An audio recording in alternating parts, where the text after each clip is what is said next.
কয়েক বছর ধরে বিশ্ব রাজনীতিতে চলছে নতুন নতুন সব অস্থিরতা। কোথাও সরকার পতন হচ্ছে, তো কোথাও নির্বাচিত সরকার গঠিত হচ্ছে, আবার কেউ বা সরকারের বন্ধু থেকে হয়ে যাচ্ছেন অন্যতম শত্রু। ঠিক যেমন আমেরিকার রাজনীতিতে নতুন অবস্থানে দাঁড়িয়েছেন বিশ্বের শীর্ষ ধনী ইলন মাস্ক। প্রেসিডেন্ট ডোনাল্ড ট্রাম্পের সঙ্গে বনিবনা না হওয়ায় এবার নিজেই খুলছেন নতুন রাজনৈতিক দল। ইতিমধ্যেই সে ঘোষণা দিয়েছেন মার্কিন এই ধনকুবের। এই দলের নাম দেওয়া হয়েছে আমেরিকা পার্টি। মাস্কের দাবি, যুক্তরাষ্ট্র যে রাজনৈতিক ব্যবস্থা গড়ে উঠেছে সেটিকে চ্যালেঞ্জ করতে নতুন দল গঠন করেছেন তিনি। মার্কিন প্রেসিডেন্ট ডোনাল্ড ট্রাম্পের সঙ্গে সম্পর্ক খারাপ হবার মধ্যেই দল গঠনের ঘোষণা দিলেন টেসলা নির্মাতা। নিজের মালিকানাধীন সামাজিক যোগাযোগ মাধ্যম এক্সে গত 5 জুলাই আমেরিকা পার্টি গঠনের ঘোষণা দেন মাস্ক। এক পোস্টে তিনি লেখেন, যখন অপচয় এবং দুর্নীতির মাধ্যমে আমাদের দেশকে দেউলিয়া করার কথা আসে, তখন আমরা গণতন্ত্র নয় বরং একদলীয় ব্যবস্থার মধ্যে বাস করছি। আপনাদের স্বাধীনতা ফিরিয়ে দেওয়ার জন্য আজ আমেরিকা পার্টি গঠন করা হলো। এক্স পোস্টে 2 মাথার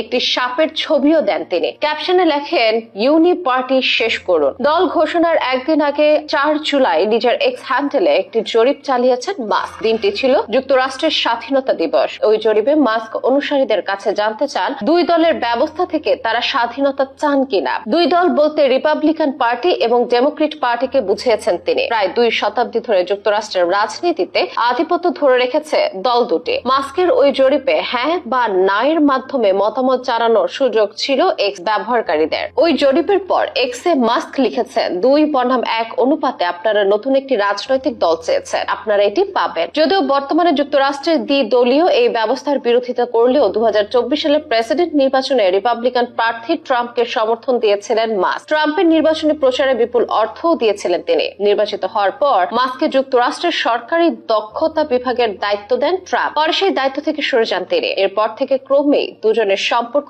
তিক্ত থেকে তিক্ততায় পরিণত হয়েছে। এদিকে টেসলা এবং স্পেস এক্স এর মালিক হিসেবে কাজ করছেন ইলন মাস্ক। ফোর্বস এর হিসেবে তার মোট সম্পদের পরিমাণ $405 বিলিয়ন বেশি। তিনি এমন সময় নতুন দল গঠনের ঘোষণা দিলেন যখন 2026 সালে যুক্তরাষ্ট্রে মধ্যবর্তী নির্বাচন অনুষ্ঠিত হবে। প্রেসিডেন্ট নির্বাচনের 2 বছর পর এই নির্বাচন অনুষ্ঠিত হয়। মধ্যবর্তী নির্বাচনে মাস্কের নতুন দলটা কতটা প্রভাব ফেলবে তা এখনই বলা যাচ্ছে না। তবে এক্সে নিজের একটি পরিকল্পনার কথা তুলে ধরেছেন মাস্ক। তিনি চান যুক্তরাষ্ট্রের কংগ্রেসের উচ্চ কক্ষ, সিনেট এবং নিম্নকক্ষ প্রতিনিধি পরিষদ যেসবে আসনে বড় 2 দলের একচেটি আধিপত্য নেই, সেগুলো আমেরিকা পার্টির মাধ্যমে নিজেদের দখলে নিতে। এর মাধ্যমে যুক্তরাষ্ট্রের বড় কোনো আইন পাশের ক্ষেত্রে সিদ্ধান্তমূলক ভোট দেওয়ার ক্ষমতা পাবেন তিনি। এছাড়া মার্কিন প্রতিনিধি পরিষদের 435 আসনের সবকটিতে 2 বছর পর পর নির্বাচন অনুষ্ঠিত হয়, আর সিনেটের 100 আসনের প্রায় 1/3 2 বছর পর পর ভোট হয়। মাস্ক লিখেছেন, আইন পাশে সিদ্ধান্তমূলক ভোট দেওয়ার যে পরিকল্পনা তিনি করেছেন তা বাস্তবায়ন করতে সিনেটে 2 থেকে 3টি